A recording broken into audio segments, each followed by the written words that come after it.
Hi, ഇന്നത്തെ പുതിയൊരു വീഡിയോയിലേക്ക് എല്ലാവർക്കും സ്വാഗതം. ഇന്നത്തെ വീഡിയോയിൽ നിങ്ങൾ കാണുന്നത് കുറച്ച് കാറുകളുടെ വീഡിയോ ആണ്. എന്തിനാണ് ഞാനിങ്ങനെ കാറുകളുടെ വീഡിയോ നിങ്ങളെ കാണിക്കുന്നത് എന്ന് വെച്ചാൽ, നിങ്ങൾ ആ കാറുകളുടെ നമ്പർ പ്ലേറ്റ് ശ്രദ്ധിച്ചോ? എല്ലാ വാഹനത്തിൻ്റെയും നമ്പർ പ്ലേറ്റ് മഞ്ഞ കളറാണ്. മഞ്ഞ കളറിൽ കറുപ്പ് നിറത്തിലാണ് നമ്പർ എഴുതിയിരിക്കുന്നത്.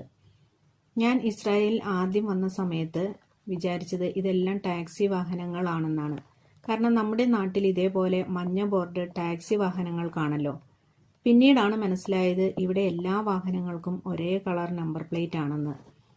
ഈ രാജ്യത്തിൻ്റെ ഒരു പ്രത്യേകത എന്ന് പറഞ്ഞാൽ ഇവിടെ കാറും ബസ്സും മാത്രമാണ് കൂടുതലായിട്ടുള്ളത്. മറ്റു വാഹനങ്ങൾ, ബൈക്കുകൾ, ഓട്ടോകളൊക്കെ ഇവിടെ വളരെ കുറവാണ്. ഓട്ടോറിക്ഷകളൊന്നും ഇവിടെ ഒരെണ്ണം പോലുമില്ല. എങ്കിലും വളരെ രസകരമായ കാര്യം, ഇവിടെ ഓടുന്നത് മുഴുവനും ഓട്ടോ ആണ്, ഓട്ടോ ബുസ്സും. പറയാൻ കാരണം, കാറുകൾക്ക് ഹീബ്രു ഭാഷയിൽ ഓട്ടോ എന്നും ബസ്സിന് ഓട്ടോ ബുസ്സും എന്നാണ് പറയുന്നത്.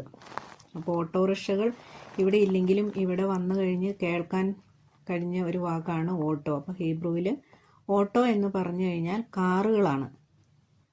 അതിനാണ് അവർ ഓട്ടോ എന്ന് പറയുന്നത്. ബസ്സിന് ഓട്ടോ ബുസ് എന്നും പറയും. അപ്പോൾ ടാക്സി ഉൾപ്പെടെ എല്ലാ വാഹനങ്ങൾക്കും ഒരേ നമ്പർ പ്ലേറ്റ് ആണ്. നിങ്ങളിത് കാണുന്നുണ്ടല്ലോ വീഡിയോയിൽ. അപ്പോൾ നിങ്ങൾ വിചാരിക്കുന്നുണ്ടാവും, ഇസ്രായേലിൽ ടാക്സി ഉണ്ടോ, ഉണ്ടെങ്കിൽ എങ്ങനെ തിരിച്ചറിയുമെന്നല്ലേ?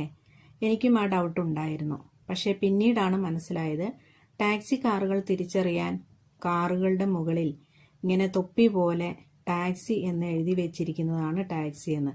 നമുക്ക് എന്തെങ്കിലും ഒരു ആവശ്യത്തിന് എവിടെയെങ്കിലും പോകണമെങ്കിൽ ഇതുപോലെ എഴുതി വെച്ചിരിക്കുന്ന വാഹനങ്ങൾ ടാക്സി എന്നതിൻ്റെ മുകളിൽ എഴുതിയിട്ടുണ്ട്. അപ്പോൾ ടാക്സി എന്നുള്ളതിന് ഹീബ്രു നമ്മൾ പറയുന്നത് മുനീത്ത് എന്നാണ്.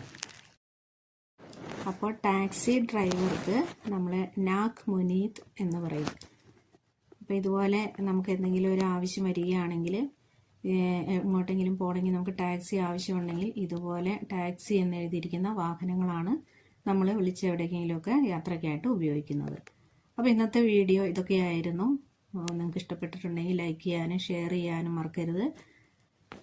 സബ്സ്ക്രൈബ് ചെയ്ത് സപ്പോർട്ട് ചെയ്യുമല്ലോ.